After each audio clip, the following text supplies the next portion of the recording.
এক যে ছিল রবি, বলতো সবাই তিনি নাকি মস্ত বড় কবি। আমি তখন বড্ড ছোট, বুঝিনি কিছু। শুনেছি তবে কবিতা একটা দুটো, সেই যে কোনো শুনে পড়েছি। এখন তিনি আমার প্রিয় কবিগুরু। কত গান কবিতা ছড়া, সত্যি বলছি এক জীবনে এত যা করা। তিনি আমার সঞ্জয়, সোহাগী, আমার হৃদয়ে তিনি সর্বদা থাকেন। এভাবেই আমার সাথে প্রণাম। শুভ জন্মদিন আমার প্রিয় রবীন্দ্রনাথ।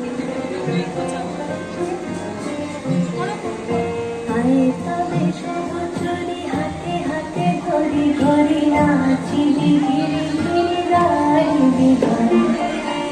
তবে সব চলে হাতে হাতে ধরি ধরি নাচি ধীরে ধীরে গাই বিধান।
বাড়ি।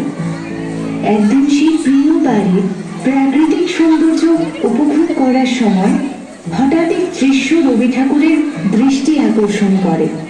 তিনি দেখতে পান তার স্ত্রী মৃণালিনী দেবী এবং তার বান্ধবী অমলা দাস যেন নিজেদের সুখ দুঃখের গল্পে কোথাও হারিয়ে গেছেন। তাদের অন্তরঙ্গ কথোপকথন, হাসির শব্দ এবং গানের মিষ্টি সুর যেন প্রকৃতি এবং বাতাসকে ঘুরিয়ে তুলেছে। আর এই দৃশ্যটি রবীন্দ্রনাথের মনে অনুপ্রেরণার এক ঢেউ জাগায় এবং তিনি তৎক্ষণাৎ সেই মুহূর্তটি গানে ধারণ করতে বাধ্য হন। তিনি কাগজে কলম রেখে এমন একটি গান সৃষ্টি করেন যা শুধু তাদের নয়, এই বিশ্বের সকল বন্ধুত্ব এবং অন্তরঙ্গতার এক চিরসবুজ প্রতিচ্ছবি।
অন্য রূপ।